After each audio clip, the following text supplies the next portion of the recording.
What's up, guys? Welcome back to my channel. So I'm here today to talk about part 3 of The Real Housewives of Miami Season 6 Reunion, or Season 6, Episode 20. So yes, this is very late, but you know what? We just have to do it. I've been really busy with work this past week. I was so proud of myself recently because I was like, ooh, I'm all caught up with everything, but I just let myself fall behind again. But you know, we're here, we're doing it, and thank you so much for watching and for tuning in. But anyways, let's jump right on into it. So Larsa's still doubling down as Gertie is venting about her feelings, getting emotional, saying that, you know, Larsa turned an already difficult situation into something that was like much harder than it should have been. And Andy asked Lisa what she thinks about Larsa sharing the cancer news. And Lisa's like, you know, I told her that it wasn't cool of her to do, but she felt very bad, she was super remorseful, blah, blah, blah. And Gertie is just like, okay, Lisa, okay, mascot. Like again, just brushing her the fuck off. She says that, you know, you're seeing everything from Larsa's perspective. Even at, like, the last fucking episode, she was chasing Gertie down, like, oh, like, listen to Larsa. Like, she didn't mean it that way, blah, blah, blah. Like, she isn't giving Gertie, she isn't, like, prioritizing Gertie and her feelings. She's just centering Larsa. So she goes in on that, and then Gertie says that Lisa should have taken her anger out on Lenny rather than everyone else in the group, just really going in. And Alexia asks why Larsa failed to ever pull Gertie aside and have a one-on-one in person. And backstage, Marcus Jordan, fucking Air MJ. I hate that that's his Instagram name. It just encapsulates his whole fucking mindset, you know what I mean? His fucking intro on Traders as well. I've got Jordan blood in my DNA, and we like to win at all costs. But anyways, I was just like, oh my god, you didn't say what he fucking did. He's backstage, he's like, wow, Alexia, like, you know, really? Now you're gonna say something? And he's like, I wish I could be on that couch. I wish I could be there. And it's like, I bet you do. I bet you wish you could just yell at all these ladies. And he was talking shit earlier about how none of them are worthy to do dishes in his dad's home. So disrespectful. I love how Julia ate his ass up. It was just like, oh my goodness. And anyways, Andy then brings up how Larsa asked Nicole, oh, is Gertie, you know, faking cancer? Like, you know, she's saying she's testing me. Like, what does that mean? But ultimately it boils down to being like a bad game of telephone because Gertie said this to Lisa, or like, you know, she said this to Lisa and Adriana, I think. Lisa then told Larsa, and Larsa called Nicole, and then Nicole told Gertie. It was like this whole convoluted thing. The message just got garbled up, and we just move on from that, essentially. It's like, okay, yeah, we had it fucked up. Moving on. And the segment wraps with Gertie saying, look, I appreciate Larsa's apology, because I guess she offered an apology at some point. Gertie is giving a lot of, she's going in on Larsa and Lisa, rightfully so, but she's also giving a lot of grace. And she says that she appreciates Larsa's apology, which is more than I would be able to do at this point. But she is apprehensive to move on. So she is setting that boundary, so good for her. We then move on to Kiki, who brings up her new boyfriend, and Andy asks where she stands with, like, her father and her stepmom after they kicked her out at, like, 15. And, you know, she already said in the confessional that, like, she and her father, you know, they've since, you know, began working on their relationship. They started, like, mending a bit, but she and her stepmom are not cool or anything. So she basically reiterates that, but then she shares some other backstory. So Kiki and her mother, they were back in Haiti still, and her father came to the US, probably to work or something. And when he did that, he got with a new lady, her stepmom, and he never told, you know, Kiki's mom that, you know, they weren't together anymore. And Gertie chimes in and she says that is very common, and because Gertie, she was born in Haiti. When she was 1, she moved to Paris, and then I think she said she was like 9, she moved to Miami. And so, you know, just like a bit about that. So she kind of mentions that that's very common in their culture. And, you know, eventually Kiki came to the US. And, you know, when she fell out with her dad and stepmom, it was really tough for her. She was like, you know, I started working at Burger King. I was going to school. And Kiki mentions that she has an 18-year-old son. So, like, I don't know exactly how old Kiki is, but, like, she must have been young when she had him. You know what I mean? So adding on to that, and, like, it was just, you know, she had a really rough time growing up. She was living with her aunt, and, like, she had all these other kids, so Kiki had to really step up and, like, send money back home to her mother to support her, all this stuff. But she does say that her dad and stepmom, they had 3 kids together, and her stepmom was always like, oh, don't ever talk to Kiki, blah, blah, blah, like, just like dissuade, like really causing that like rift. But she recently started speaking with her, one of her eldest sister from that side, I guess, you know what I mean? She started reaching out, and so yeah, they're kind of working on that aspect, so good for her. And a viewer then brings up how everyone bailed on Kiki's swim week event. And, you know, when they bring that up and they say how it was really, you know, it was tough to watch, she was really disappointed, blah, blah, blah, and everyone left because of fucking traffic. You know what I mean? And yes, traffic sucks, but it's like, you're with your friends on a fucking bus, bitch. You know what I mean? Like, make the most out of it. It's like, it's traffic. Wait, act like you've never been stuck in traffic in Miami, bitch. You know what I mean? Like, yes, it's annoying, but like, if you live in a city like that, like, it's gonna fucking happen. It's inevitable. And immediately once the subject comes up, Gertie's like, you know, I had surgery recently and I just couldn't be there. So I was like, okay, that's understandable, but it's like, let Kiki be sad. And Kiki does mention that, you know, Nicole also let her know that she had these prior plans from way beforehand with Anthony, yada, yada, yada. And Nicole didn't say it herself, so I appreciated that, but Kiki acknowledged it. And then Marysol, she's like, I told you I'd say it, I tried, but it's like, Marysol, shut up. It's like, with Gertie, it was valid. Nicole, she didn't say it. Kiki acknowledged it for her, so like, okay. But with Marysol, I was like, girl. Andy shut that shit down. He was like, okay, well, we don't all have to chime in with our excuses. Like, and it was like, oh my god. You know, I wasn't annoyed with Gertie or Nicole or anything, but it was like with Marysol, it was like, girl. That was like the straw that broke the camel's. You know what I mean? It was like, oh my god. Speaking of Marysol, girl, at the end of the I was fast forwarding because it was just like, Marysol's super pissed with Alexia, and it's like, ooh, it's like, what I like about the Miami ladies is that, you know, like, after the episode ends, there's still shit going on. There's still shit going on during, like, the breaks. Like, it's not just, like, we see the whole thing. Like, you know, we see ladies talking before the reunion begins. We see them talking, like, during little breaks and handling shit. And, you know, like, it's crazy. Like, they're working. But anyways, Kiki explains why the party was so important. Because she's like, you know, I don't really have things at my house very often because, you know, I live in a really small place. I have, like, a 2-bedroom. My daughter literally sleeps in the bed with me. Like, I don't do that. I've never had, like, a big birthday party where my kids can have the opportunity. And this makes Kiki break down, and she starts crying, and it's really sad, you know, because Kiki is so loved by, like, everyone who watches Miami. You know what I mean? And it's just like, oh my, just seeing her get so upset, and, but the ladies all rush to fucking comfort her, you know, Julia and Marysol right there, like, you know, holding her.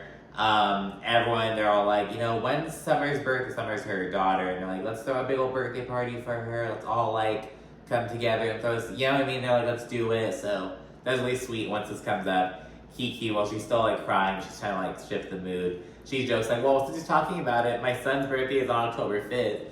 And it's just this funny little thing, and Gertie's like, her son's 18, don't push it. Her son's 18, don't push it, Kiki. Just joking about that. So it was a really sweet moment.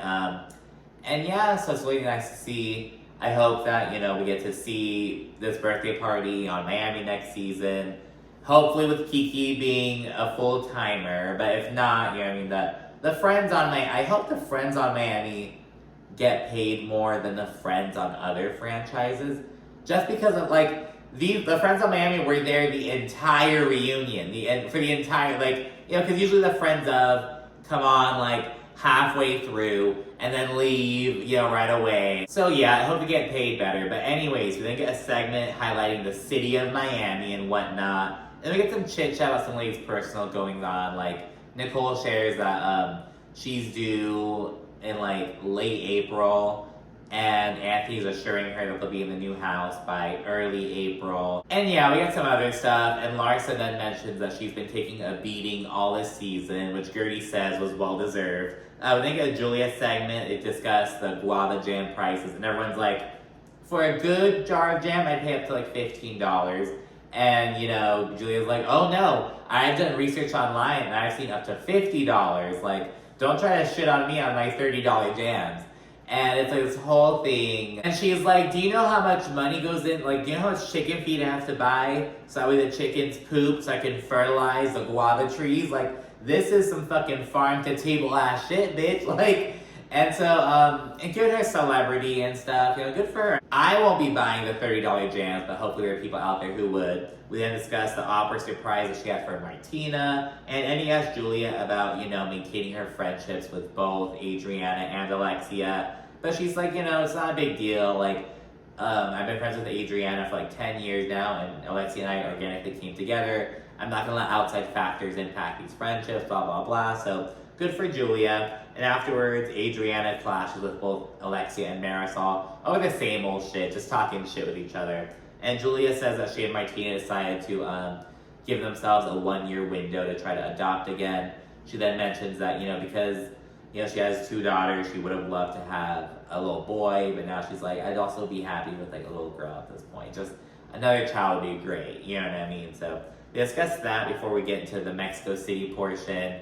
We discussed Adriana's performance a bit, some other stuff, and then Larsa versus Alexia. And Larsa says that she's upset that Alexia was like, oh, well, Larsa's been doing this tequila for like 2 minutes.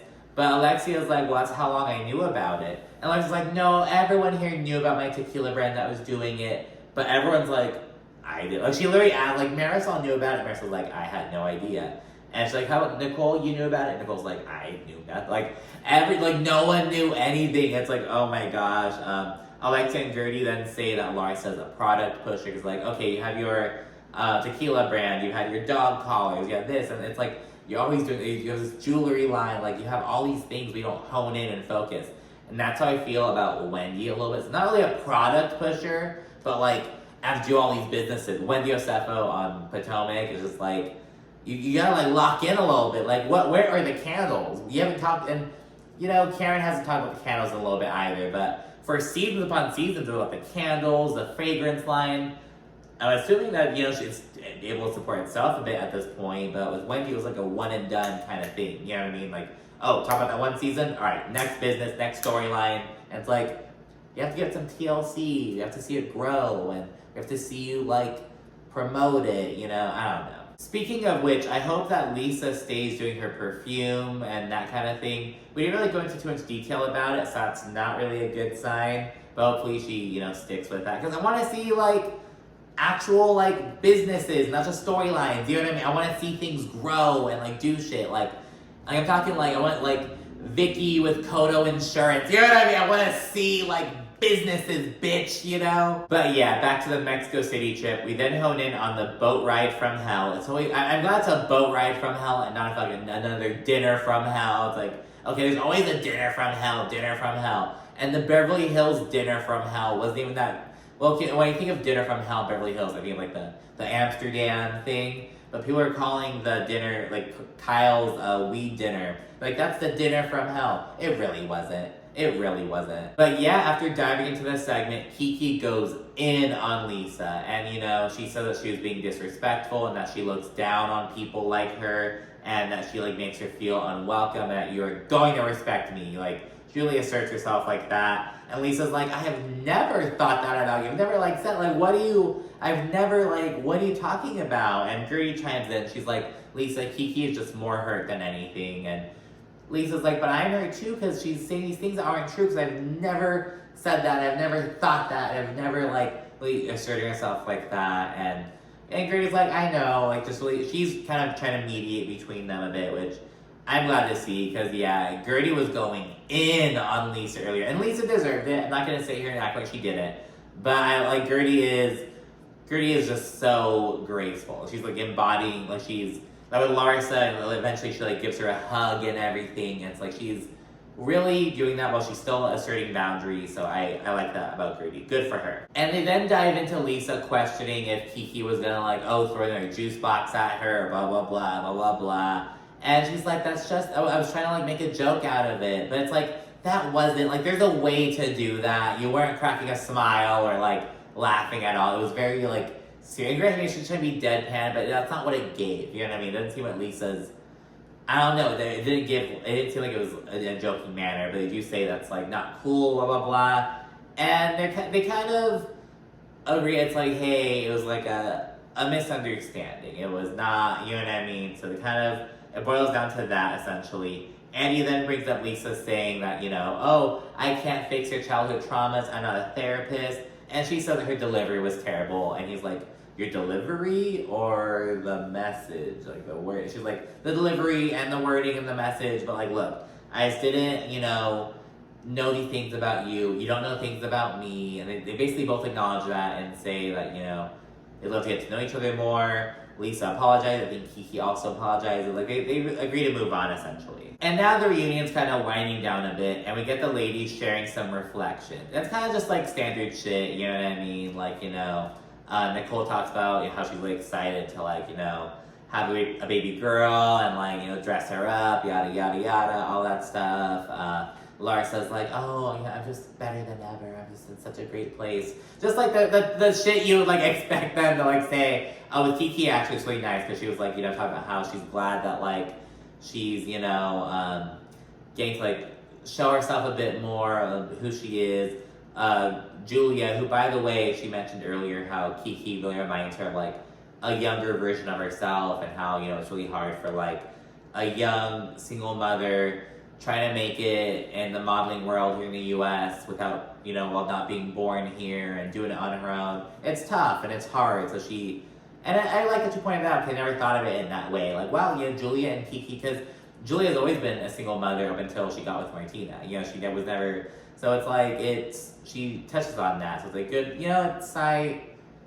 I would hope to see some more relationships grow between Julia and Kiki, maybe. And I think they already have. They're next to each other on the reunion, and they're, like, chit-chatting and supporting each other. They've been, like, kissing all fucking season long and shit. But yeah, some more of that, like, real support, that the empathy, you know what I mean? So, I don't know. I'd like to see that. But anyways, Miss Julia then says, well, I still don't believe that Larsa's butt is real. Totally randomly, out of the blue. We were not even talking about Larsa or her ass or anything. And Larsa's like, well, I don't understand your relationship with Martina, because, you say that you like black penises, so blah, blah, blah. And they're like, well, can't two things be true? Like, just kind of chit-chat about that and whatnot. Alexia then says she wants to work on her relationship with Nicole next season.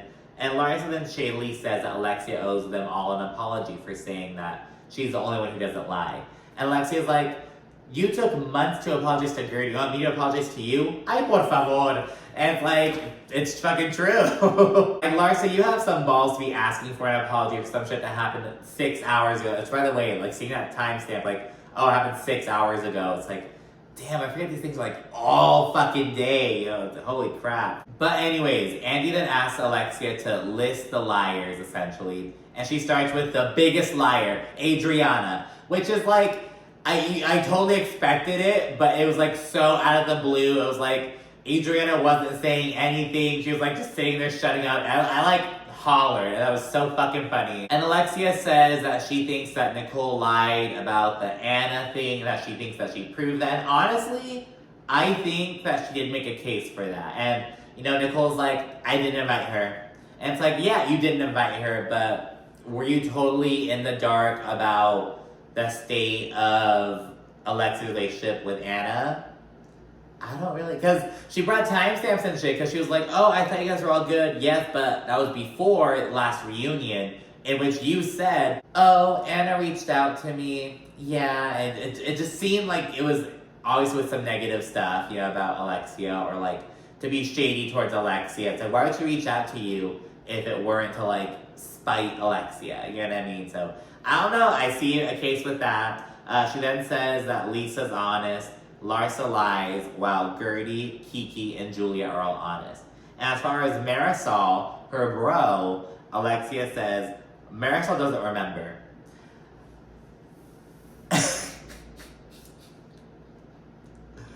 Bitch, that's fucking funny. And yeah, and then Larsa randomly gets up and apologizes to Gertie, and they hug it out. Totally fucking random. And she's like, I'm seeing that I'm not in good terms with some of these ladies here. Let me just try to make up with Gertie. Fuck it. It's like, okay, girl, whatever. Adriana then reads something from the Bible all randomly. And Nicole works to kind of ensure they end on a positive note. She kind of like highlights what they all have to look forward to and stuff. So they do that. They then take a shot of Larsa's tequila, except Nicole takes a shot of apple juice. And Julia's opera duet partner comes out to sing Ave Maria. And bitch, as soon as the fucking starts, Larsa, oh my god, I love this song. Yes, bitch, you and all of the fucking world. Like, girl, shut up. Oh, I love Ave Maria. It's like, yes, everyone does. It's like, okay, girl, it's just fucking funny. As if it's some, like, I'm just like, oh, I love this song. I haven't heard this song in... It's like, I don't know, it's fucking funny. Julia then surprised everyone by fucking whipping out a microphone from behind the fucking pillow. I forgot what it was fucking called. I'm tired. Yeah, she fucking whips that out, and it was a pretty fucking funny meme. People were like, oh, me after I fucking promised to, like, keep my opinion to myself. Fucking whips up the microphone and shit. So yeah, she joins in, and then there's an EDM shift. It's like this, it's just wow. This EDM Ave Maria, it's fucking great. Everyone's up dancing, except Marysol is being a bit of a sourpuss, kinda. She's kind of mad about it. And after reunion wraps, we see people kind of do some chit-chatting, and Marysol goes up to Alexia and she chews her out for throwing her under the bus. And yeah, and it's like, do you think it's like a ploy to try to ensure Marysol comes back next season? Because I don't know, like the skeptic in me would be like, oh, you know, it's of course it's happening at the reunion at the last minute. But it's like, it seems kind of fucking like, Marysol seemed caught off guard and she seems pissed off, you know what I mean? So, yeah, let's fucking see. But yeah, and I would be fine with the exact same cast next season. I know it's like we've had the exact same cast since season 6, but you know, it works. Why fucking fix it? You know what I mean? Maybe give Kiki a full time, if that would work. I don't know if that would work because I don't know if she's able to show her daughter. Wait, I think I think she showed her daughter on FaceTime. Wait, no, did she? I don't know, because we haven't seen Kiki's daughter. If she can't show her daughter on camera, there's not really a good chance that she'd be a full-timer. You know what I mean? Because that would be a major part of, like, you know, I don't know. But we'll see. But thanks so much for tuning in. It was a great season of Miami. It's probably my fucking favorite Housewives show, to be honest. And yeah, thank you for watching with me. Again, be sure to like, comment, subscribe if you haven't done so already. And of course, stay tuned for more. Thanks again. Bye.